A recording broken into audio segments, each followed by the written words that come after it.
Hello everyone. In today's video I'm going to be talking about anti-vaxxers. Alright, I'm just going to give you a rundown of how this movement started and where it's at currently right now, okay? So basically anti-vaxxers, they've really voiced their opposition to vaccines, especially in the past few years, and this has resulted in a surge of infectious diseases. But this isn't a new thing, as refusing vaccines, it goes back to the early 1800s, when smallpox vaccines started being used in large numbers. So the idea of injecting someone with a part of a cowpox blister to protect them from smallpox, this faced heavy criticism. And this criticism, it was based on sanitary, religious, and political objections. And some clergy people even thought that the vaccine was going against their religion. That is blasphemous! And religious figureheads refer to vaccines as the devil's work, and they actively denounce them. So in the 19th century, this movement became increasingly politically motivated as passage of laws in Britain made it mandatory for parents to vaccinate their children. So in response to this, there were anti-vaccine activists, and they formed the Anti-Vaccination League in London. And their priority was to make a mission to protect individual liberties that were being invaded by the government. So these movements, they expanded to Britain in the 1970s and the 80s, when parents increasingly refused to vaccinate their children against pertussis. And this was in the wake of a report that attributed 36 negative neurological reactions to the pertussis vaccine. So what this did was it created a decrease in the pertussis vaccination. This caused a decrease in the pertussis vaccine uptake in the UK from 81% in 1974 to 31% in 1980. This eventually resulted in a pertussis outbreak in the UK. Now, there are actually legit instances where choosing not to get vaccinated is actually a sensible thing, as some people have a high risk of developing a potential allergic reactions to some vaccinations. But for most people who refuse vaccines, there is little risk. In the 1970s, the DTP vaccine received a lot of opposition when it was linked to neurological disorders. There's also this belief that diseases were disappearing due to better sanitation and hygiene, but not to vaccines. This has proven to not be true by the resurgence of previously eradicated infectious diseases.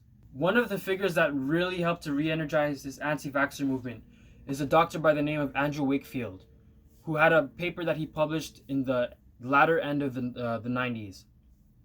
So Wakefield, he's a former gastroenterologist, and he lost his medical license after he wrote a medical paper with 11 other doctors, and they linked the measles, mumps, rubella, abbreviated to the MMR.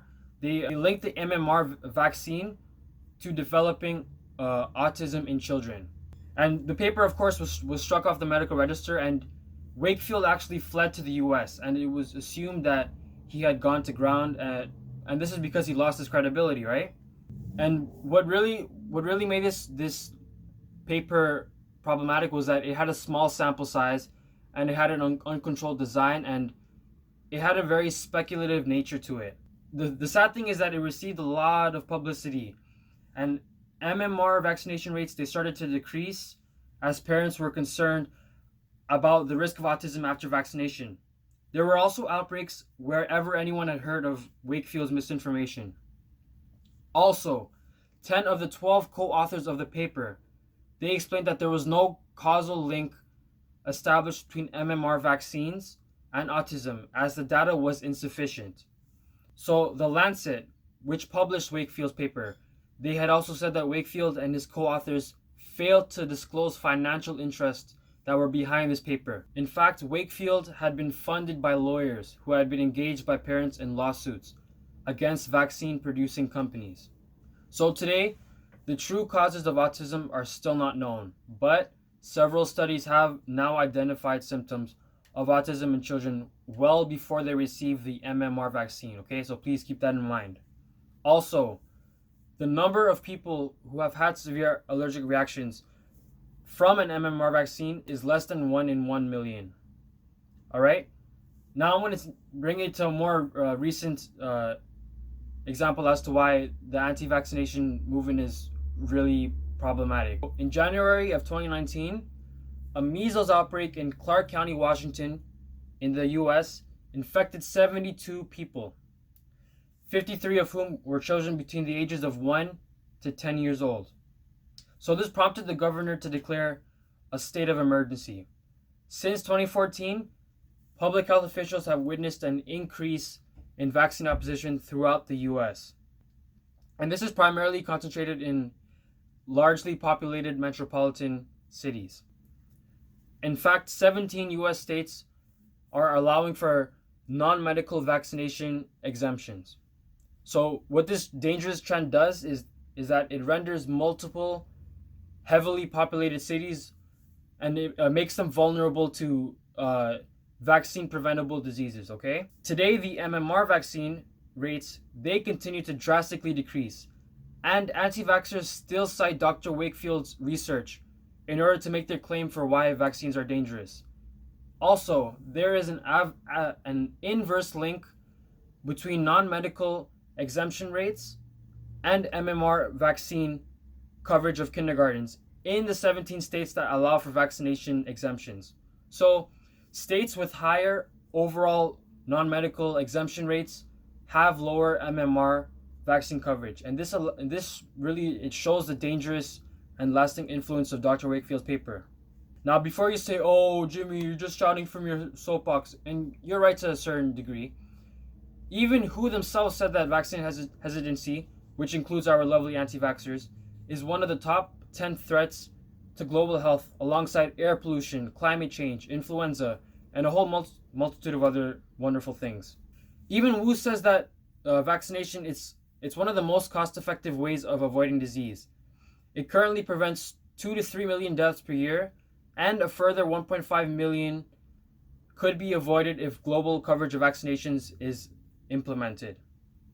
So there was even an analysis of YouTube videos about immunization, and what they learned was that that 32% had opposed vaccination. That's a very worrying statistic. Also, they found that these videos had higher ratings and more views than pro-vaccine videos. And we know what also really bothers me about this whole anti-vaxxer movement is that we're seeing people, like even celebrities, that they're pushing this shit, like even Robert De Niro, Alicia Silverstone, like making these links between autism and vaccines, and it's just honestly, it's very stupid because these people have a lot of name recognition, and then for you to just use it like so foolishly it's very stupid. And even some of these frauds like Dr. Wakefield and even another prominent anti-vaxxer, Robert F. Kennedy Jr., they're selling books and they're giving speeches in which they argue about the dangers of vaccines. And people are gonna unfortunately gobble this shit up because, again, these people have, notoriety. They're in like positions of power. So it's honestly, it's very risky because it's the blind leading the blind. That's really what it is. And to all the anti-vaxxers out there, you guys don't look high-minded. You actually sound really stupid, and you really need to take your tin foil hats off, all right? Because what you're saying, it's just not backed up by science. Also, when other people's lives are at stake, I think it's selfish to reject vaccines because you could and you probably will get other people sick. And if you want to reject vaccinations, I think it's only fair that you pay a fine for doing that, a steep fine, because again, yeah, you have the argument that you have the right to do what you want with your body, but when that's already infringing on the well-being of other people, I take issue with that, and I think a lot of people take issue with that, to be honest. Like, honestly, I'd rather take the advice of a medical professional over some hack yelling on YouTube about vaccines. Like, give me a break, man. All right. Anyways, thank you for coming to my TED Talk. Don't forget to take your vitamins and stay safe, y'all.